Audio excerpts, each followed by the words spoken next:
Sorry, Berker abe shwai shwai. So Masa el khair, and now I'm going to switch to English.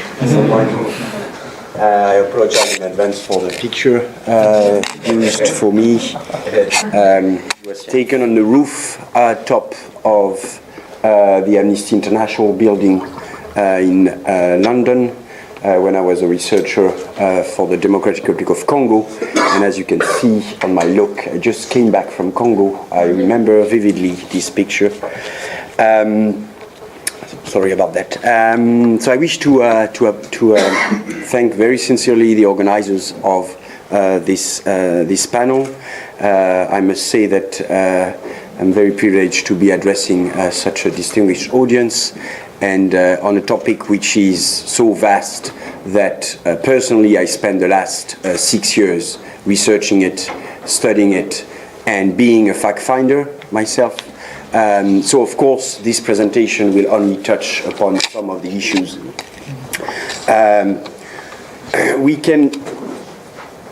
We can say basically that fact-finding now is one of the most fashionable topics in international law. Everybody is writing a book on this topic, looking at all kinds of issues from the methodology, how you conduct interviews, legal issues arising from fact-finding work, etc. Maybe a topic which is not really studied in detail so far is the extent to which, when you do fact-finding in times of armed conflict, whether or not this context, the issues raised in that context, make the fact-finding activity as something which is different from other type of human rights fact-finding, the more, I would say, traditional one. And it's true that many very specific questions arise in the context of an armed conflict that, and I say that with all due respect, human rights fact finder might not be used to those type of challenges. A very practical one would be, for example, if you want to reach an area to interview victims in an area which is controlled by an armed group, you need to secure your path to this area, so it means you need to be constantly on the phone with these rebel leaders to make sure that his child soldiers will not shoot you on sight when you're on the road.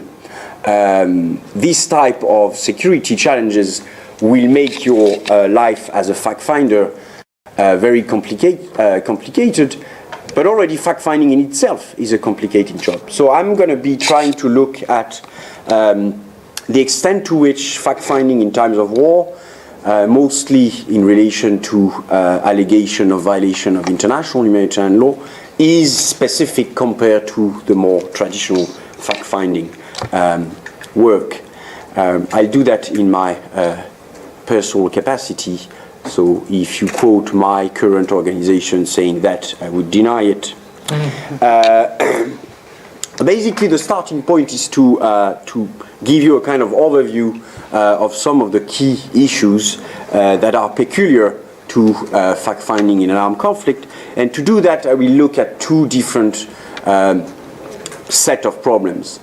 One related to methodology, which is one of the key questions when you do fact-finding, what type of methodology you're going to be following. And then I looked at a very complex under-researched issue, which is the relationship between establishing facts on one hand and reaching legal determination as to whether those facts constitute violation of international humanitarian law. I'll start by a case that might be famous to you all or infamous, which is the attack by the US of the Doctors Without Borders hospital in Kunduz, Afghanistan. Doctors Without Borders, MSF in the French acronym, just released yesterday its internal review report on this incident.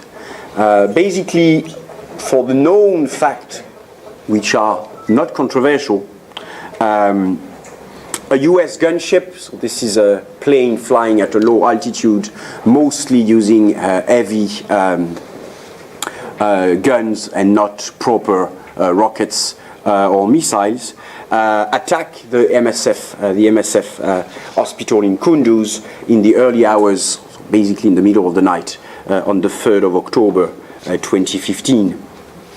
Now, it's interesting because in the, let's call it that way, the fact-finding report by MSF, which was supposed to be an internal report for the sake of transparency, and because they are requesting an international commission of inquiry on that incident, their avenue for that is to request the International Humanitarian Fact-Finding Commission of Additional Protocol 1 to step in.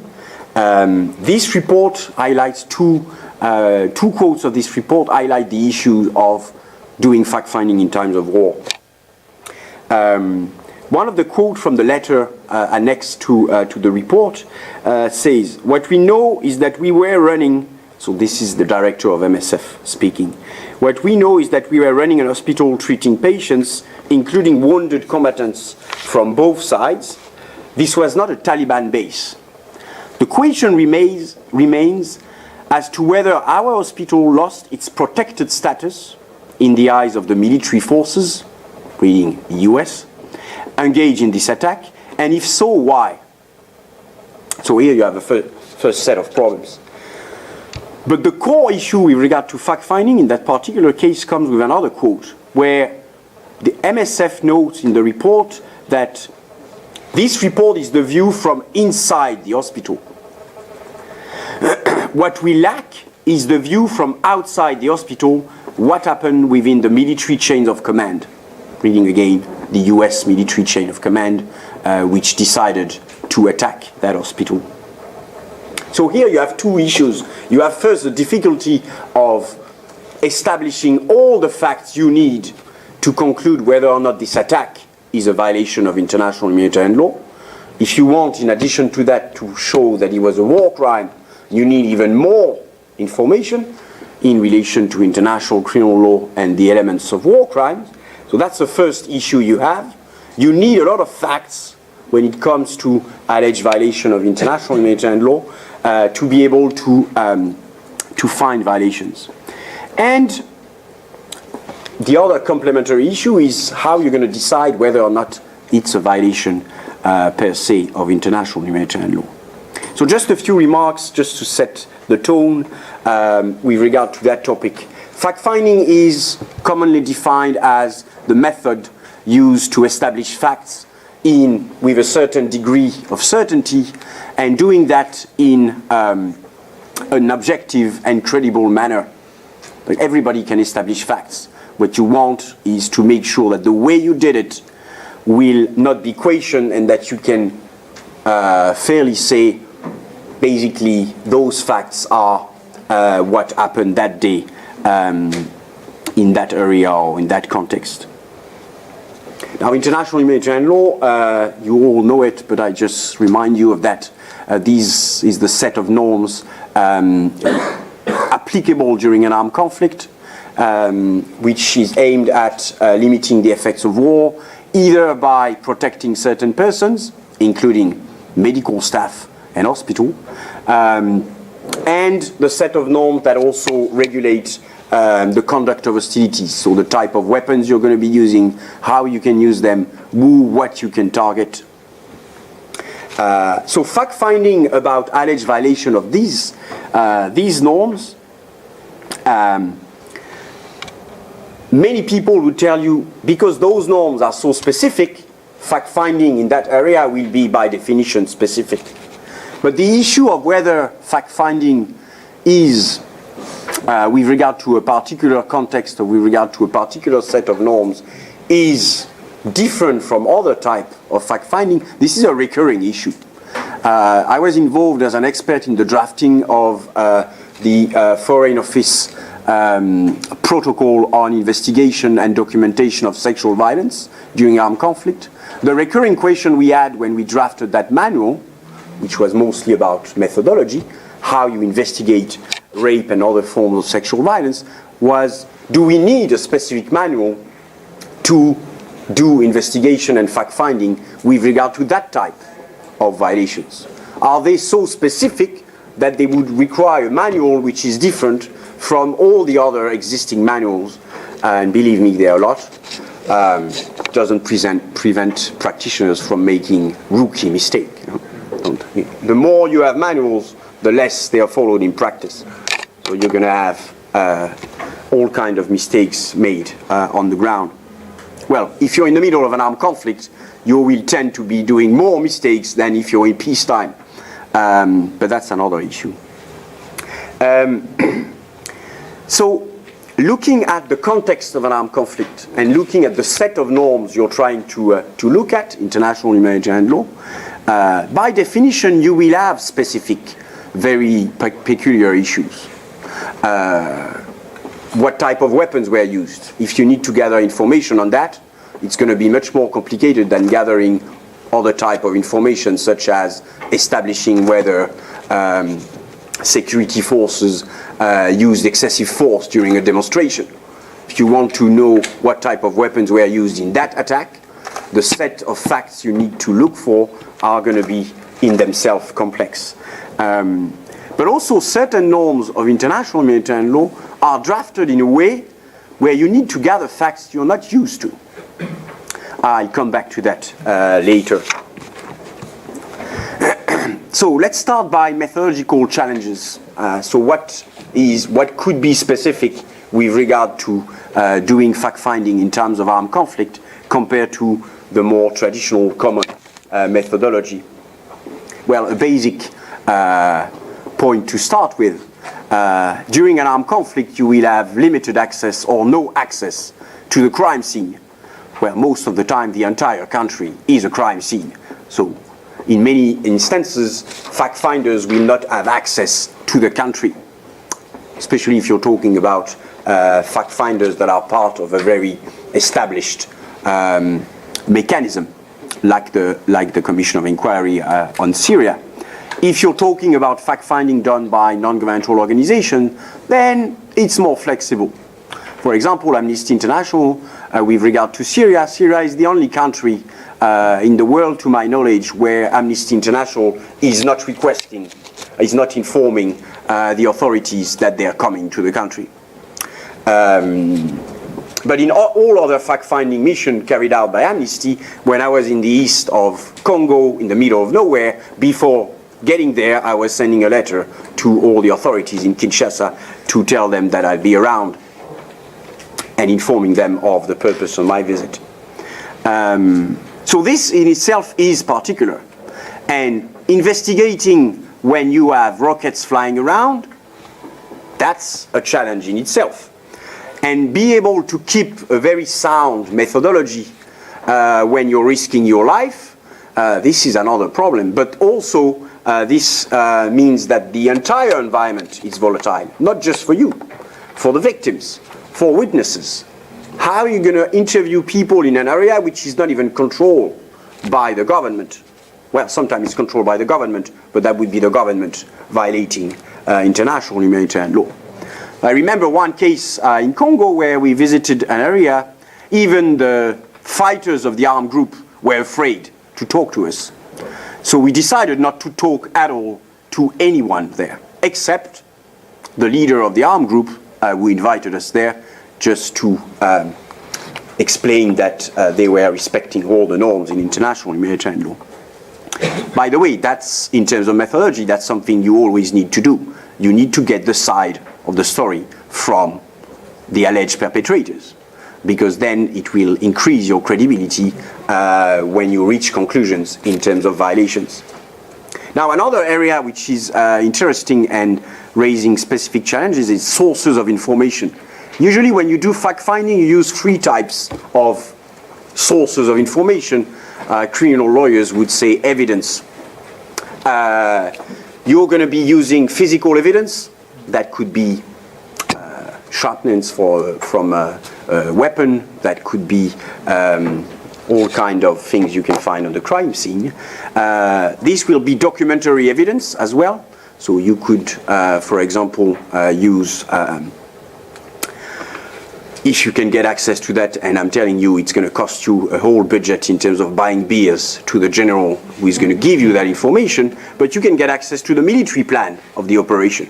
That could be very useful to understand which road or which path the army followed in the context of those alleged violations. And then you have testimonies by direct witnesses, by experts, but most of the time it's by direct eyewitnesses. Now, during an armed conflict, you will end up like during peacetime, and that's a recurring prevalence for fact finders. They mostly rely on testimonies from victims or from witnesses.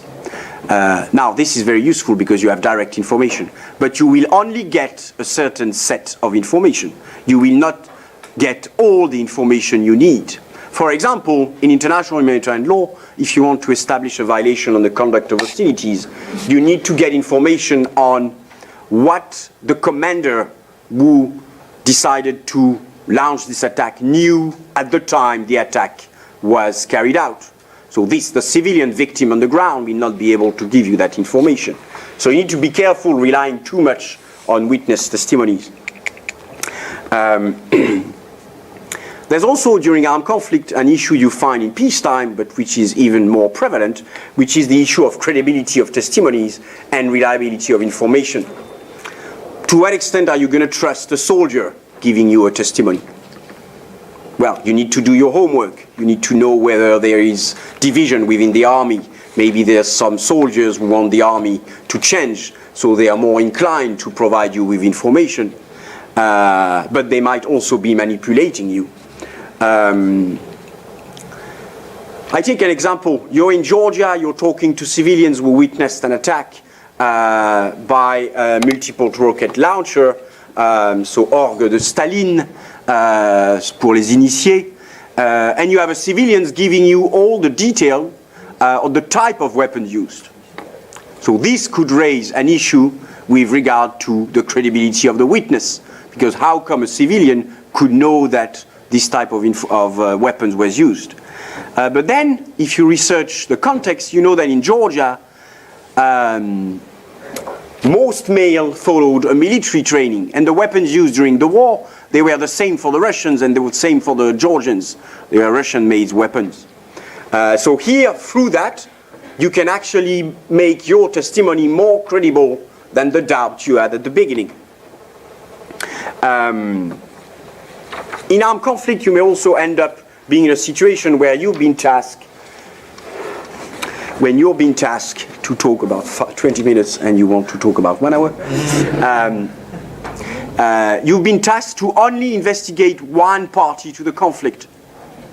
This is the case for Lebanon, this is the case for the Gaza Commission. Now, in international humanitarian law, if you want to establish violations committed by the attacker, you need information and facts about how the person or the armed group being attacked behaved. So if you have a mandate only to look at facts related to one party, you will miss half of the information you need to come up to a violation of a conclusion in terms of violation. In armed conflict, you also have issues with regard to lack of cooperation, and something we might talk about later. When you do fact-finding, you need to use a standard of proof. So this is the degree of certainty at which point you're going to be satisfied and say, yes, I can say this happened that day. And usually standard of proof, they are really generally defined. It's very in the abstract. But when you're in the context of a war zone, how you're going to make sure you're going to apply your standard of proof in a consistent manner? Because then people being targeted in your report will say, oh, look, for this incident, he didn't gather the same type of evidence than for this other incident. So you need to be careful with that as well. With regard to the relationship between facts and law, as I said at the beginning, because international humanitarian law is so specific, at least for certain norms on conduct of hostilities, you need to start from the norms you're trying to look at before going to the facts. Many people will start by the facts and then they will miss half of the fact they need. Give you an example. to establish violation on certain norms on conduct of hostilities, as I said, you need to know the information available at the time of the attack. You need that information to be able to do a proper legal analysis. For obligation with regard to precautions, the norm says only feasible precautions are required before launching an attack. So you need to know what was practically possible for the attacker to do at the time. If you don't gather information and facts on this, your legal conclusion will be easily disputed.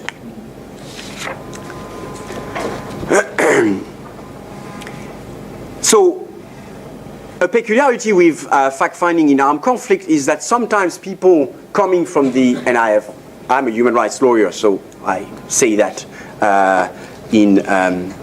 with full respect for human rights researcher and lawyers. But the moment you apply a too human rights focus approach, when you're investigating violation of international humanitarian law, you might stop at a certain point when you gather information from witnesses. But in terms of the technicalities of international humanitarian law, you will not be able to be credible when you reach a conclusion. Now, in terms of how you can, and just that we can discuss further this, but how you can look at those specificities, those challenges, constraints, and find solutions. Well, you need experts who know what they're talking about, not just weapons experts. You need IHL experts in a commission like this. And sometimes these are missing, especially for conduct of hostilities. You can know IHL, international humanitarian law, very well, and not know what actually the norms on conduct of hostilities, in what way they operate. There's new ways now to gather information that might be missing. For example, a project in London using architecture 3D models will be reconstructing buildings after they were destroyed to identify patterns of explosions, patterns of attacks. So this, in certain way, especially when the violations were manifest, could provide you with information you may not have if you can't access the country, if you only have limited testimonies, and if you don't have certain experts. And at the end of the day, yes, it's all about resources, it's all about common sense, but during an armed conflict, you might need to actually do more preparatory work than for other type of commission. And the problem with those commissions is that they have a very limited period of time to draft and issue their report, and sometimes they don't think this through. But if you look at certain commissions like the UN OPCW Commission on the use of chemical weapons in Syria, they had the right resources, they collected the right sample, but they had very technical and expert help for that. But they came to conclusion that maybe other commission of inquiry would not have been able to get, especially in such a volatile environment. I thank you for your attention.